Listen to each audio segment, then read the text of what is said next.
E você, Carlos Alberto, sempre foi um cara que nunca te levou muito a sério também?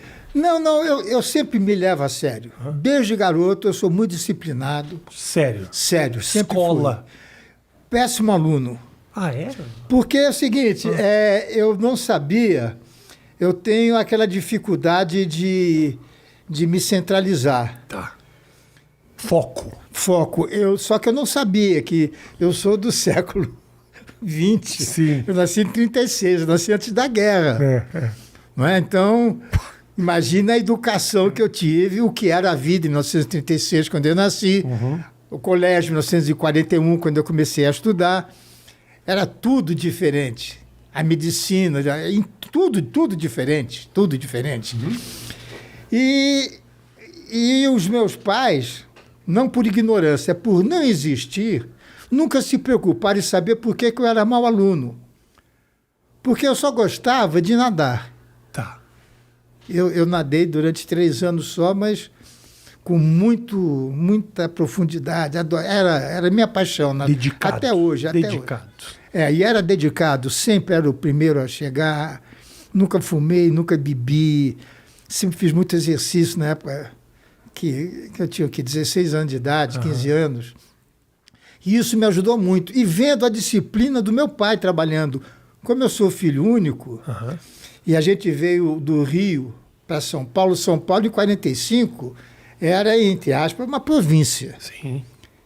Né? O meu pai veio como castigo do Chateaubriand para um diretor da Rádio Tupi, para castigá-lo, mandou ele vir morar em São Paulo. Ninguém queria vir para São Paulo. Não, era castigo. Vimos para o Rio de Janeiro, 45. Brilhando, e o cara...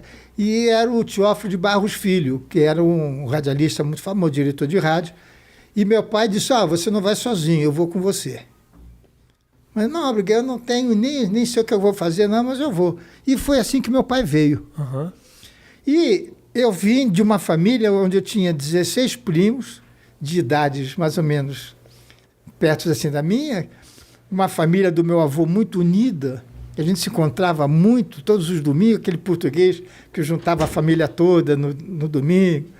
De repente eu vim para São Paulo abandonado. Então era eu, meu pai e minha mãe.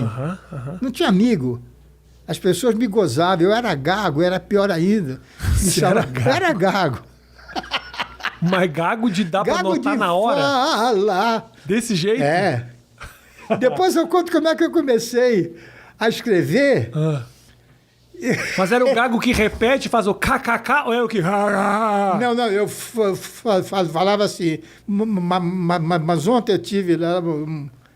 Era assim? Era. Então, o gago quando canta, ele não gagueja. Então eu começava a falar... Cantando. Isso foi aprendendo. Porque a gagueira é uma insegurança, né? Você ainda tem essa gagueira hoje? Não, tá bom. É que eu tinha um peso enorme, que era ser filho do Manuel de Nobre. Sim. Né? Antes dele ser famoso, ele era um homem poliglota, sempre foi o primeiro aluno da escola, muito inteligente, muita cultura, e eu era o burro, porque eu não tinha cultura, eu não tinha inteligência. Sim. A inteligência eu sabia, que depois eu fiquei sabendo que eu tinha. Mas eu não tinha condições de enfrentar. Então, a família da minha mãe me jogava muito isso na cara. Pô, seu pai é tão inteligente, você repete de ano. Eu não gostava de estudar.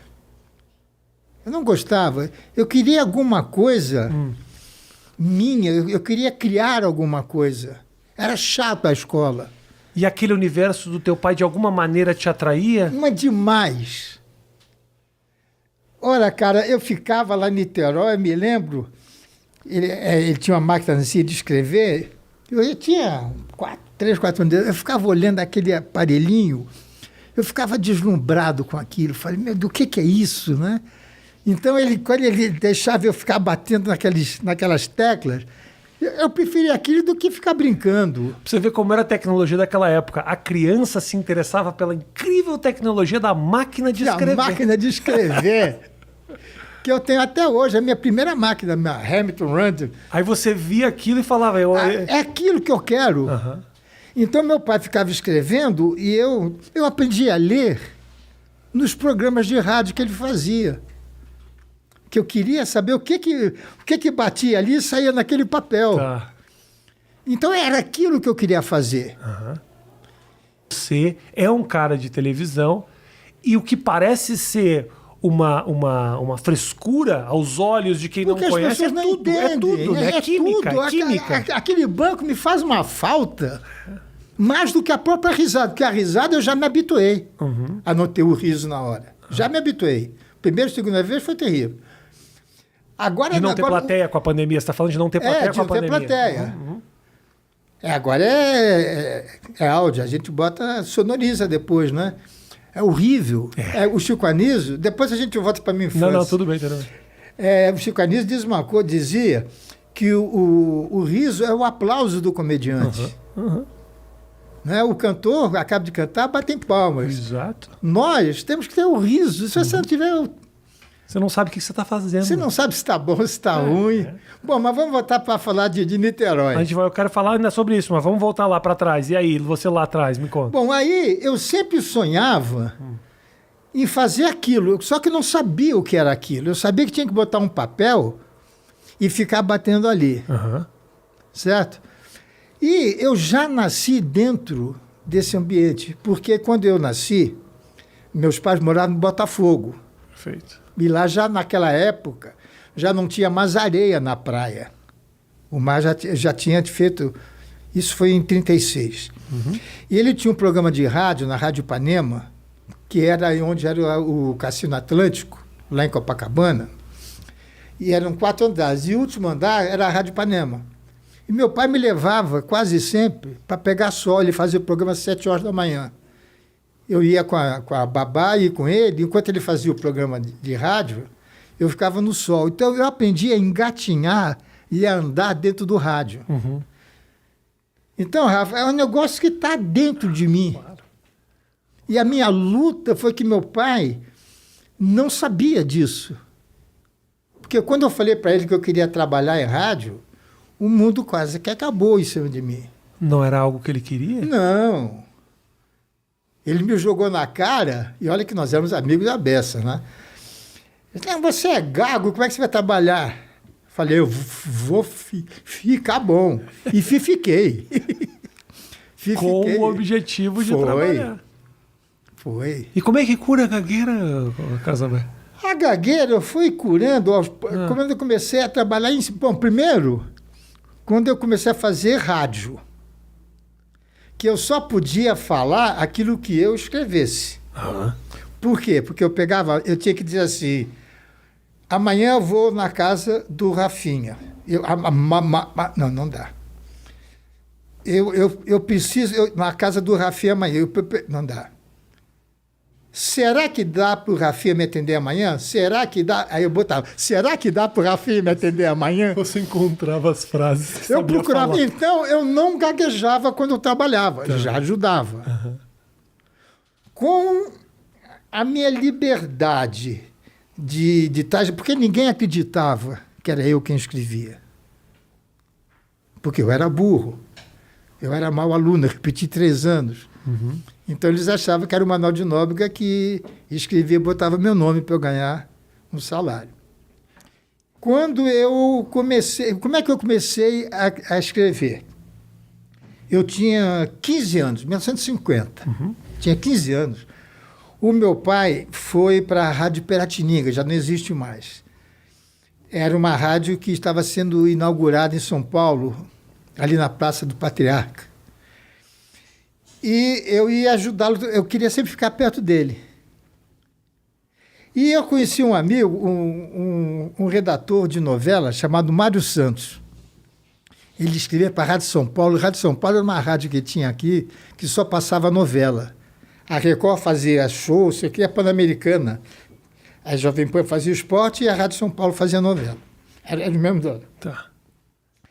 E o Mário escrevia também humor. E o Mário, ele era 1 ano mais velho que meu pai. Era o meu melhor, que eu nunca tive amigo da minha idade. Eu não conseguia ter amigo da minha idade. Só na natação, mas não era amigo. Era parceiro. Conhecido. Colega. Cara que fazia revezamento, a gente nadava. campeonato, mas não ia na casa deles. Aham. Meus amigos eram sempre os amigos do meu pai. Gozado isso, né? Os meus amigos eram os amigos do meu pai. É loucura. Sua cabeça já era uma Aí, cabeça de o um senhor. Mário- Você já é cabeça de senhor, já. O Mário era desquitado. Naquela época, 54, o cara ser desquitado era Festa. festa, né? E ele me levava para sacanagem, me levava para a zona, com 15 anos. Você lembra da sua primeira vez? Lembro. Quantos anos era? Lembro. Era uma coisa maravilhosa. Antigamente, era um negócio chamado rendezvous. Rendezvous que é hoje o puteiro, né? Tá, aham. Era um apartamento ali na Avenida São João, cuja dona era a namorada do Simplício, que trabalhava com meu pai e era muito ligado ao meu pai.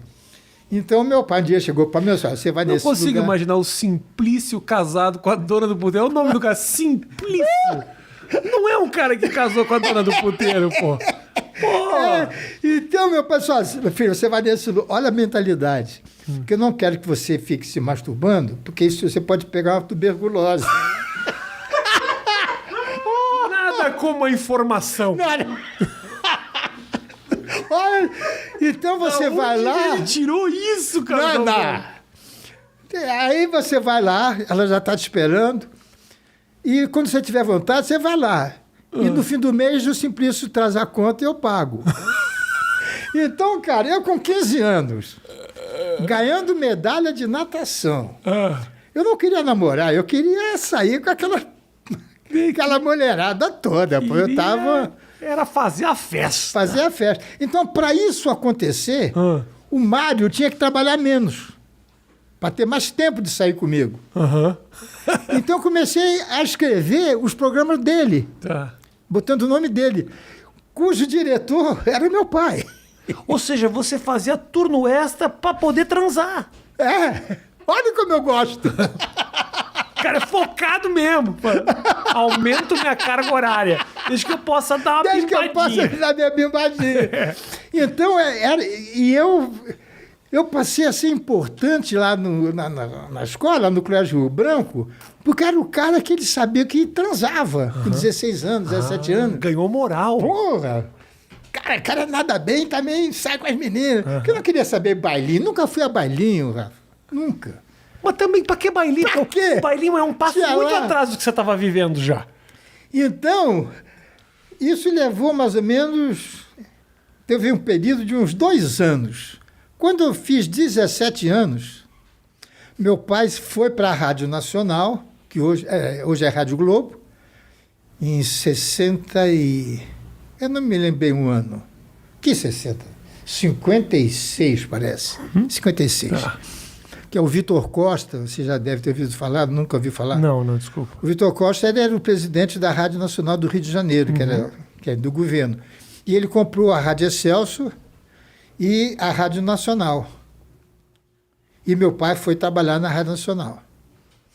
Aí eu tive que falar para ele que eu escrevia.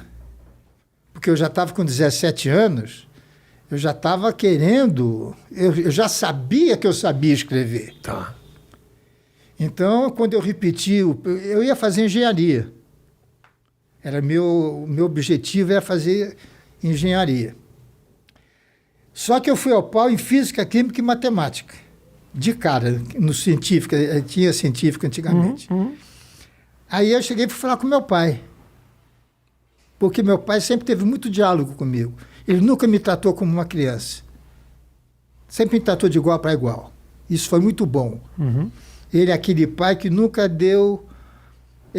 me deu o peixe. Ele me deu a vara e um anzol.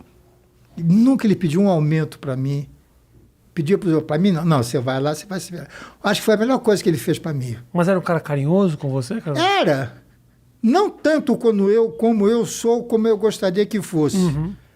Mas ele era. A gente tinha a liberdade de expressão, que naquela época, pai e filho não é como é hoje. Havia uma grande distância. Você tomava bênção aos pais antigamente, beijava a mão. Não é? Eu beijava a mão dele também.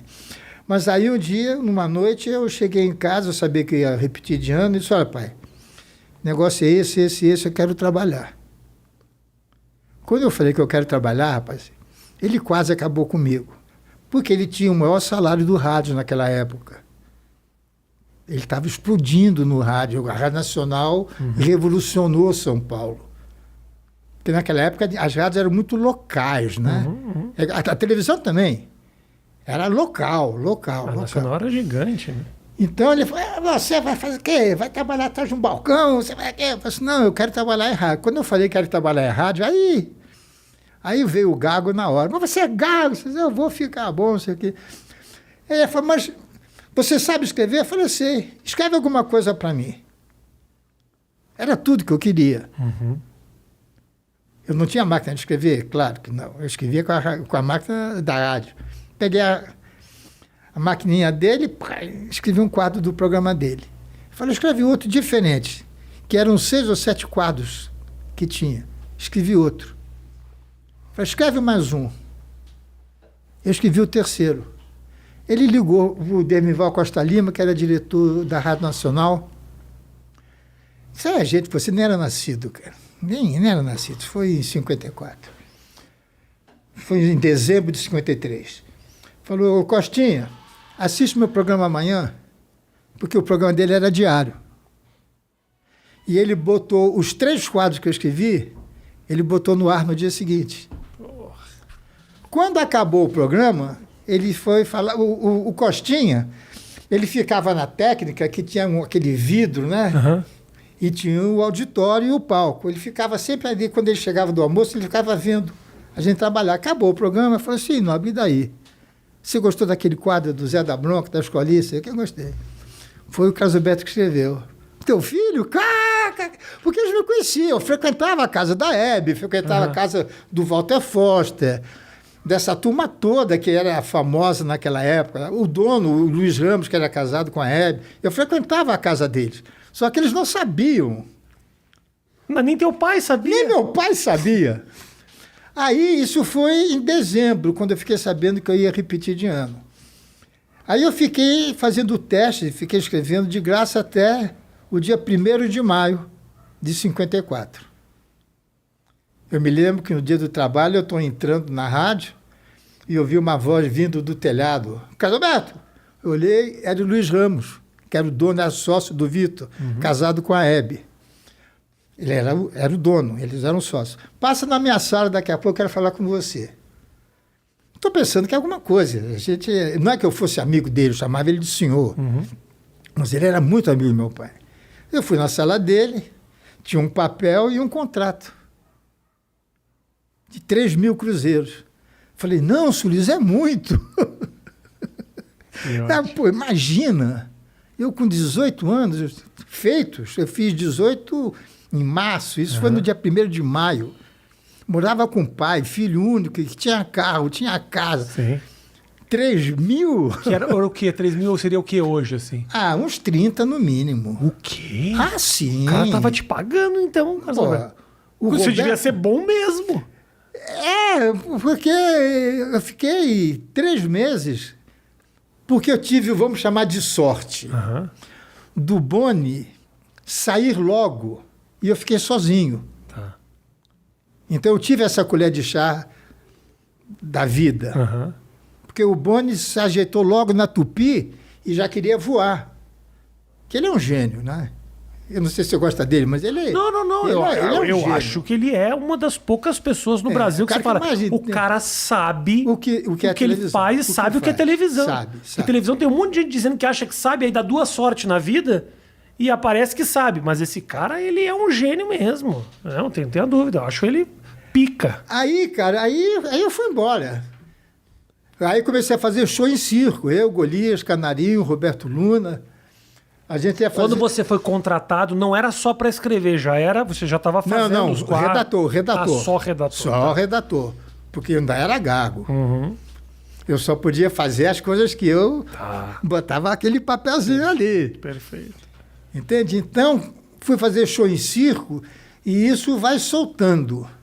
Porque você veja, eu era narigudo, magro e espinhudo. Se eu ainda chegasse num picadeiro e gaguejasse...